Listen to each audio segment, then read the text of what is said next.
and welcome to Kickin' Cooking in Quarantine. My name is Mary Bear Shannon, and I am a reference librarian at the Haverford Township Free Library. I am broadcasting live from my kitchen here in Havertown. I am practicing social distancing with my family. I have two sons. One's in college, so he's home finishing up his semester, and I have a high school senior who is learning at home as well and missing all of his senior events. And I'm also here with my husband. We are here in Havertown, and I am so glad to have you all here today for our third installment of Kickin' Cooking in Quarantine. We're excited today because after this Facebook Live event at 6:30, we're going to have our cookbook club. If you're not familiar with our cookbook club, it's been going on for about 5 years. We have been meeting in person, but tonight we are going to be meeting via Zoom, and you are welcome to attend. All you have to do is go to the Facebook event, and there is a link to Zoom. You can join via video and audio. You can also just call in. There is a way to do that as well. But what we do is we select a cookbook, and everybody cooks from that cookbook, and then they bring it to share. That's what we do in person. Of course, tonight we're not going to be able to taste everybody's delicious cooking because we are all social distancing in our homes. But I'm hoping that we can have some fellowship and some time to talk about cooking and about our cookbook, which was Bobby at Home, Bobby Flay. Some of us got the recipe before everything shut down. So I instructed my group to just find a Bobby Flay recipe online, or to just cook something from their own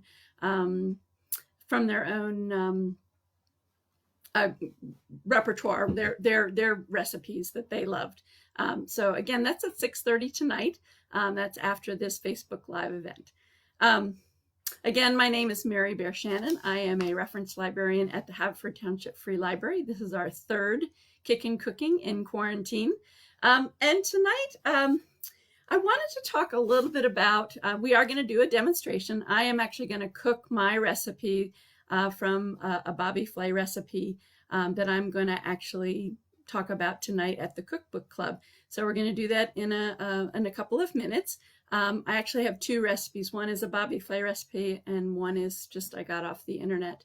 I am going to be doing a roasted corn guacamole. That's a Bobby Flay recipe. And I'm also doing a pico de gallo, which is, I will never go back to jarred salsa after making my own fresh tomato salsa. So we're going to do that. And I see that Carol Silas is here. Carol is part of our cookbook club. Welcome. Glad to see you here. But before we do a demonstration, one of the things I brought up just before we left last week, and I didn't see too many comments because it was right at the end, but I'm going to pose it again. I want to know who taught you to cook, and who were your influences? Did you teach yourself? Given that theme, I've got a couple of quotes again about cooking before we get started. So here's a couple about kind of learning to cook. The first one is Sandra Lee, and she says, "Baking is how you start kids at cooking in the kitchen. It's fun, whether it's baking bread or cookies. With baking, you have to be exact when it comes to ingredients." And then from Gerard Depardieu, "Cooking is not difficult. Everyone has taste, even if they don't realize it. Even if you're not a great chef, there's nothing to stop you understanding the difference between what tastes good and what doesn't." And then one of my favorites, Alton Brown, "I approach cooking from a science angle because I need to understand how things work. I understand the egg. If I understand the egg, I can scramble it better. It's simple as that." And that's from Alton Brown. And then Thomas Keller, "Once you understand the foundations of cooking, whatever you like, whether it's French or Italian or Japanese, you really don't need a cookbook anymore. And I think that's kind of interesting because I do think that I do follow recipes even after cooking for 30 or so years. But there are things that I don't need a cookbook for. And the basics of cooking is one of those things that I think you learn and you never, you have those building blocks. And that's what I guess I would start with is in terms of who taught me to cook. My mother for sure. And I would say that Sandra Lee's quote about cooking with your kids is a good way to teach them. That's absolutely how I first had my experience of cooking in the kitchen, is standing on a chair as a little person and standing next to my mom and putting in ingredients for cookies or cakes and things like that, things that would then go in the oven. And I do think that's often a good place to start, and kids like sweet things, so they are anxious to see what comes out and the kind of the product of their labors. The other my other influence was a cooking class I took my senior year of high school. It was actually called food prep, and I had a hole in my schedule, and so I took this food prep thinking it would just be this easy class, and you know, it wasn't terribly hard. It wasn't academically difficult, but I learned a lot about the science of cooking, and I learned how to make a white sauce, and I learned how to make a pie crust. I learned a lot about gluten and yeast, and those are things that I think are really basics to cooking. And kind of back to our last quote, once you kind of get some of those things down, there's a lot of recipes you actually don't need anymore because you have those building blocks. So I'd like to hear from you all. What were your influences? Who taught you how to cook? What were your memories of being a cook? And are your memories of seeing cooks when you were young? And what kind of influence did that have on you? Some of my other memories are my parents were part of something. This was in the 70s. They were part of a gourmet club. This, I think, was really the offshoot of cooking and gourmet cooking. It really started with some of the authors in the early 60s, Julia Child, the Mastering the Art of French Cooking. Of course, as you see, I have my pearls again on today as a tribute to Julia Child. But Craig Claiborne, who wrote the New York Times cookbook in the early 60s, really started this gourmet cooking movement in the U.S., and I think my parents were part of that. And I have vivid memories of my mom standing over the stove and doing things like making crepes for the first time, or doing things like pork curry. I remember having that. And of course, fondue. It was the 70s. Everybody had to have fondue, which was always fun with kids because it was, you know, the pot in the middle and you're all skewering up ooey gooey cheese, which is always fun. And then my other memory is my stepdad, who was the first man I actually ever knew that could cook. My dad knew how to grill. That was about it. And so it was when my mother remarried, my stepdad was somebody that knew how to cook, knew how to make a large pot because he was living by himself before he got married again. And he would put things in Tupperware containers and stick them in the freezer, and then he'd have something to bring out for dinner without having to cook every night. And that had a big impact on me. So welcome, Zephra. So glad to have you here. Zephra says, for me, it was watching TV shows that featured diverse cultures. I would see something they were making and I couldn't find it in Philadelphia. And then I'd learn how to make it. And I think that is that's a really great memory, Zephra. I really I think that we don't always see different cultures in our own home. we maybe see one or two, but sometimes other influences can kind of turn us on to things that that are new to us, but it becomes a fast favorite. I have to say, growing up in the 70s, Mexican food was very hard to come by, at least here in the U.S. or in the East Coast. I mean, I think it was more prevalent in the West. But I mean, basically what we had was Ortega. We had the taco mix, and that was about it. So I think that our palates have really expanded too, as we've become a more pluralistic society, and there's been various cultures and their dishes that we have become aware of. So Carol says, I had to teach myself to cook because my mother was an awful cook. She actually baked a steak for 10 minutes and almost killed my Uncle Bill. I dated a guy in college who was a chef, and I made fettuccine Alfredo, and nobody in the family would eat it because it was the wrong color. Well, that's interesting. So I'm assuming it was not white. So maybe they thought not to eat it. I'd love to hear more from that. And welcome, Michelle. Michelle is here, and she says, I lived with my grandmother and learned how to cook mostly from her, all Italian food. That sounds amazing. And that was not something that I grew up with, but I mean, my mom knew how to make spaghetti, like meat sauce. That was about it. My kids and I were talking the other day about a Philly tradition of calling in the kind of the traditional Italian community of calling red sauce gravy. And I remember the first time I heard that, and I just had no idea what they were talking about. What do you mean you put brown gravy on your pasta? That made no sense to me until someone explained that gravy is also code word for red sauce.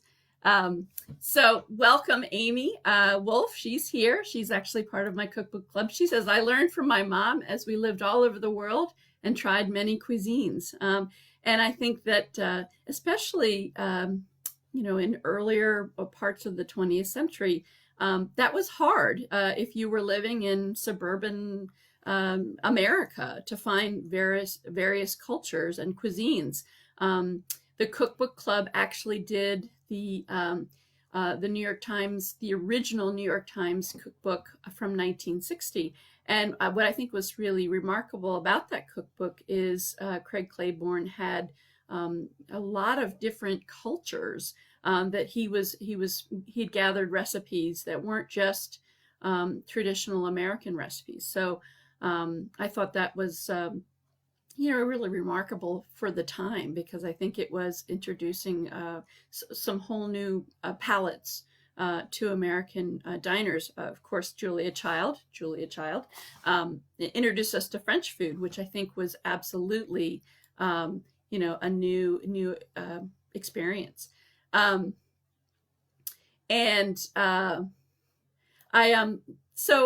it's interesting, tonight we're actually going to, so Bobby Flay, he's not from the Southwest, but he's had a number of restaurants that have kind of a Southwestern Tex-Mex taste and flavor. And so some of his restaurants have had really that genre. And so I am making a guacamole tonight, so and also a pico de gallo. I mean, that was just not something that I would have ever experienced as a young person. And I have to say, I have become a huge fan of Mexican over time. When I was younger, I did not like Mexican. Then I found as I got pregnant with my first child, and that's all I wanted was Mexican food. So I was always saying, let's go to the Mexican restaurant down the street. And my colleagues were like, we've been there twice already this week, Mary. So no, but it was something I really craved. So anyway, please bring those, keep with those comments about what your influences were, what your memories were of learning how to cook. But I am going to do our demonstration for today. And so I am going to move us over to the kitchen. So hopefully you don't mind too much the rudimentary tech here in my kitchen. But what I'm showing you here is my counter. This is the bowl I'm going to start with. And what we're going to start today is we're going to start with the charred corn guacamole with chips. Actually, I'm not going to do chips. I'm actually going to put it on my, I made enchiladas for us tonight for my family. And I'm going to show you, this actually just came out of the oven. So I'm going to actually bring this to the camera and you can see that I just pulled this out of the oven. This is chicken enchilada. So we are actually going to put the guacamole and the pico de gallo on the enchiladas. So anyway, so let's start with the charred corn guacamole. So earlier today, I took three ears of corn. It calls for 2, but my ears were kind of small because it's the beginning of the season. And I charred them on the grill. So I took most of the outside of the corn husks, but then just kind of loosened up the rest of the silks and everything. And then it told me to dip the corn into water and then immediately put them on the grill. And then I grilled these for about 15-20 minutes, and they got nice and a pretty char color. And then I took them off and I let them cool, and then I cut them off. So that is the first ingredient that we're going to put into our guacamole. Then, of course, the most important piece, which I still have in the refrigerator, and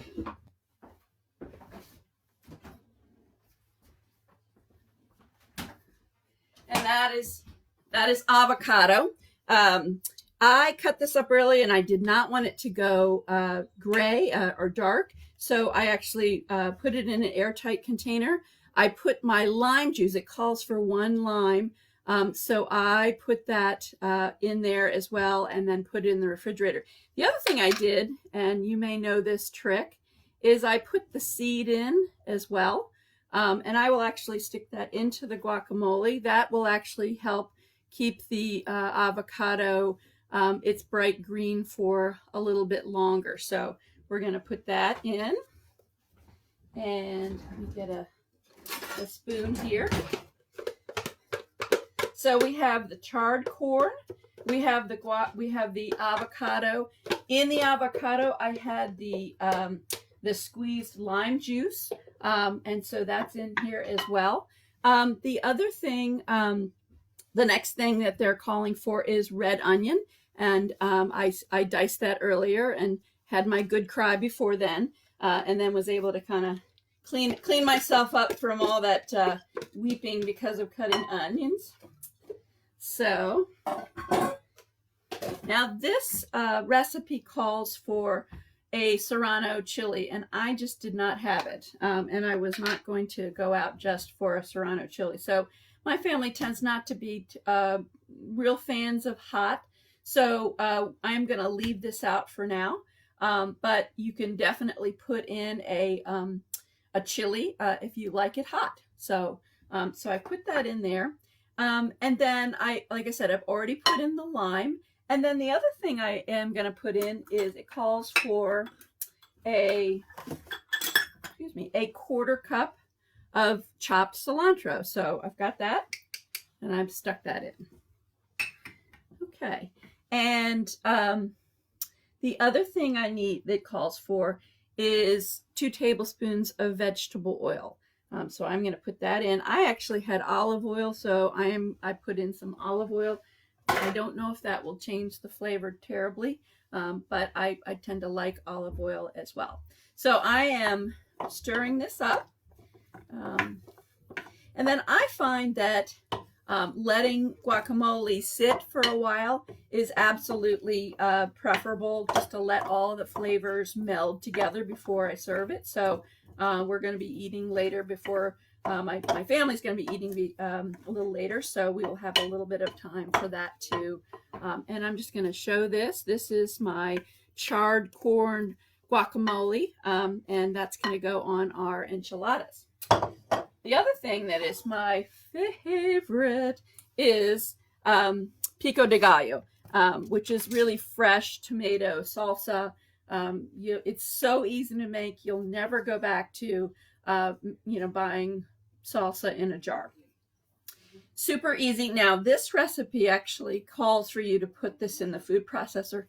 I don't like it that chopped up. I like my pico de gallo nice and chunky. So I just diced these. So this asks for 2 to 3 medium-sized fresh tomatoes. I had Roma, so I actually used more, and I also like tomatoes, so I used every tomato I have in the house. The next thing it called for is a cup of chopped red onion. So again, I was doing my crying earlier, and put that in. And then this also is asking for some cilantro. So a half a cup of cilantro, which is never bad. I understand that cilantro is one of those things that either you love or you hate. I love it. This also calls for chilies, which of course I did not have. But when I did my my enchilada, I also did not have